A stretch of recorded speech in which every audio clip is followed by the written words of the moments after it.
religião dos outros. Temos de ter todos os deuses ao nosso lado em plano de igualdade. Temos de tolerar a idolatria. Não se pode utilizar o nome de Jesus em público. O Estado é que diz o que é que se faz com as vossas crianças, não são vocês. As heresias têm de ser afastadas, destruídas. Não há problema nenhum em ser um adúltero e a homossexualidade tem de ser tolerada. Não é um pecado se vocês roubarem porque têm uma grande necessidade ou mentirem porque têm uma grande necessidade, isso já não é pecado. E os pobres podem cobiçar e podem mesmo roubar a vossa propriedade se for para dar a outro. Pela lei. E, portanto, todos os mandamentos são anulados e o dia de descanso é o domingo e não o sábado. 1844, o Manifesto Comunista foi publicado. 1844, a origem das espécies de Darwin é publicada. 1844, o movimento Bahá'í, que prega a união de todas as igrejas, é começado. Temos aqui o livro dos Bahá'ís e fala do braço poderoso da fé que vai destruir todos os deuses e imagens vãs que estão a semear a discórdia à volta de vocês. Portanto, aqueles que vão contra a unidade das religiões têm de ser destruídos, é o que diz este livro. E este, lembrem-se, é o que tinha a maior representação nas Nações Unidas. No mesmo período nasceu também o Espiritismo. Nesse período apareceu a Senhora Blavatsky e Alice Bailey. Neste mesmo ano, o manuscrito sinaítico foi descoberto. E reparem, apenas a Igreja Católica agora tinha na sua mão a Bíblia verdadeira, porque os protestantes tinham algo que não era tão válido. Se quiserem acreditar nisso, que Deus, na verdade, beneficiou a Igreja Católica em relação ao movimento da Reforma, tudo aconteceu em 1844. Vejamos as diferenças. Bailey escreve: a nova religião mundial tem de ser baseada nas relações humanas corretas. E é para isto que as Nações Unidas lutam. E Robert diz que estamos à procura de um ecumenismo espiritual mundial. Todas as religiões em conjunto. Necessitamos de uma ecumena. Precisamos de uma grande aliança tremenda entre todas as religiões e as Nações Unidas. E aqui, a Igreja do Fim tem uma mensagem de separação. Sai dela, povo meu. Sai dela, povo meu. A outra igreja tem uma mensagem muito diferente. Juntem-se todos debaixo da autoridade espiritual do Bispo de Roma. E aqui diz que todo o mundo se maravilhou com a besta, diz a Bíblia. E para encontrar aqui a mensagem dos 3 anjos, vamos olhar para a mensagem do primeiro anjo. O Evangelho eterno de volta a Jesus Cristo. Todas as nações têm de saber que vivemos no tempo do juízo final. Adorem-no, que é o Criador. E isso faz-se mantendo o sábado. Temos aqui as festas judaicas. A Páscoa no dia 14 do mês de Nissan equivale à crucifixão. Os pães por levedar, Cristo na sepultura. As primícias são a ressurreição. A festa das semanas, não sei se é dos tabernáculos, Pentecostes. Isto é a Igreja Cristã. E a Igreja Cristã do Fim são as festas judaicas seguintes. As trompetas, a proclamação do julgamento. Só o movimento adventista faz isto, esta proclamação. Dia da expiação. Apenas a Igreja Adventista ensina que estamos no dia da expiação. Festa dos tabernáculos, o regresso a casa, o segundo advento. Apenas a Igreja Adventista do sétimo dia instituiu realmente este tipo de observações. E eles ensinam que a lei é a mesma. O Cordeiro de Deus, só Jesus é que pode tirar o pecado do mundo. E a Bíblia diz, a Babilónia caiu e todos os outros são Babilónia. A Babilónia consiste no dragão. Na noite passada falámos disto. É a besta. Noite antes da passada falámos disto. Esta noite vamos falar do falso profeta. O dragão ensina a feitiçaria. O médiuns, matreias, canalização. A besta é o catolicismo. Tudo para todos.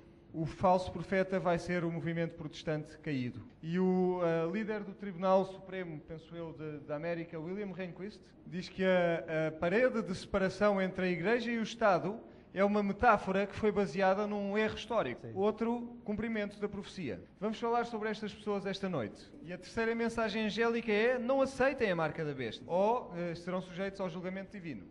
E o sábado é o sinal. E portanto agora temos os dois lados. E agora, respirem fundo. Falámos que a guerra será sobre o sábado. E a Igreja Católica diz que a guerra vai ser sobre os mandamentos, mas especialmente sobre... E a Igreja Católica diz que ou se está com ela ou tem de se tornar um adventista do sétimo dia. A Igreja Católica diz que vocês não têm nenhuma outra escolha. E portanto agora, 1998, reparem, lembram-se de Dom Bosco? Disse que um ano antes do ano 2000, o Papa teria feito tudo o que era necessário fazer. E portanto estamos em 1998... E o Papa lança a cruzada para salvar o domingo. Ele publica a encíclica papal Dies Domini e escreve sobre o domingo, fala sobre a Eucaristia, explica a história do domingo e ele pede que seja criada legislação sobre isto. E diz, nas circunstâncias do nosso tempo, os cristãos vão empenhar-se para que haja legislação civil que respeite o seu direito de manter o domingo sagrado. E, portanto, ele está a pedir que sejam feitas leis do domingo. E a seguir temos o próximo espanto. Logo a seguir a isso, quem era o teólogo principal? Ratzinger.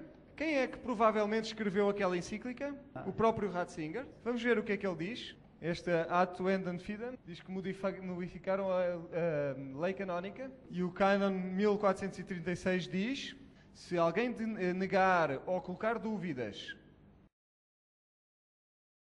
sobre a fé cristã ou repudiar a fé cristã, quem quer que negue ou coloque em dúvida qualquer verdade que tem de ser acreditada, fé divina e católica, eles já não disseram que o domingo tem de ser observado? Disseram. E, portanto, se alguém colocar isso em dúvida, eu nunca vi isto, deverá ser punido como um herético. Herege, perdão. Reparem, é a primeira vez desde a Idade Média que a Igreja Católica volta a usar a palavra herege. E é por isso que eu acho que foi o responsável pela Inquisição que escreveu isto. Qual era o castigo dos hereges? Era a morte. A Bíblia diz que vai haver um decreto de morte. E reparem, ele pediu as leis dominicais e a seguir ele diz que se negarmos uma verdade católica, então devemos ser punidos como hereges. Se avançamos, se rejeitarmos a doutrina, que definitivamente foi defendida pelo Pontífice Romano, e essa é a doutrina do sábado, ou se escolhermos em vez disso aceitar uma doutrina que é defendida, que é dita que é errónea, e portanto, se eu disser eu recuso acreditar, guardar o domingo, eu quero guardar o sábado verdadeiro da Bíblia, será que eu estou neste grupo ou não? Eu estou exatamente neste grupo, se fizer isso. E o que é que acontece a nós se estivermos neste grupo? Se não voltarmos à razoabilidade, depois de ter sido legitimamente avisados, seremos punidos com uma penalidade apropriada a esse caso. Escrito realmente com um punho de jesuíta. E portanto a Bíblia diz que vamos ter avisos. Não podemos comprar nem vender, por exemplo. Mas se mesmo assim, sem poder comprar nem vender, nós não voltarmos para trás, então seremos punidos com uma penalidade apropriada a esse caso. Que é o quê? É a morte. Parem, que eles escrevem com um certo cuidado. Eles não dizem isto claramente, mas podemos ler claramente nas entrelinhas. Eu acredito que o Papa atual diz: se vocês não me obedecerem, vocês são hereges e vocês vão morrer. E ele ordena que isto seja colocado na lei canónica da Igreja, que foi dada a nós, e reparem, o nós tem um U grande, seria com N grande, no ano do nosso pontificado, mais uma vez com letra maiúscula, em 18 de maio de 1998. E em 1999, quanto tempo passou? Reparem, é no ano seguinte, estamos a falar no ano seguinte. Reparem, houve uma reunião em Roma. 2.000 líderes religiosos vieram até Roma. Havia budistas, zoroastrianos, católicos, hindus, xamãs, judeus, ecuménicos, e todos eles dizem-nos que têm de se juntar na condenação dos fundamentalistas muçulmanos. Não é o que diz ali, não fala ali. Ali fala, quem é que eles têm de condenar? Os fundamentalistas cristãos, que abusam das pregações e procuram converter outros e incitar ao ódio e à violência. Todos os que estavam presentes naquela reunião acordaram em 2 pontos. O Papa João Paulo II foi nomeado por consenso como o chefe espiritual, o guia espiritual e o responsável espiritual do planeta. E os fundamentalistas religiosos que recusem partilhar deste movimento devem ser silenciados. Devem ser denunciados como extremistas perigosos e cheios de ódio. Aqui estou e eu não posso fazer mais do que isto que estou a fazer aqui. Roma disse quem é que vão ser os protestantes consistentes, os únicos, e Roma desafia o mundo a dizer escolham entre o catolicismo ou o adventismo. Roma vai fazer uma lei, já fez uma lei que diz que se vocês não obedecerem ao domingo, vocês serão mortos. E agora temos problemas. Jovens, vocês estão entre a espada e a parede. Se vocês não obedecerem à Igreja Católica Romana, vocês são uns extremistas perigosos e cheios de ódio. Se vocês condenarem o protestantismo, então são uma seita. Portanto, não podem ganhar.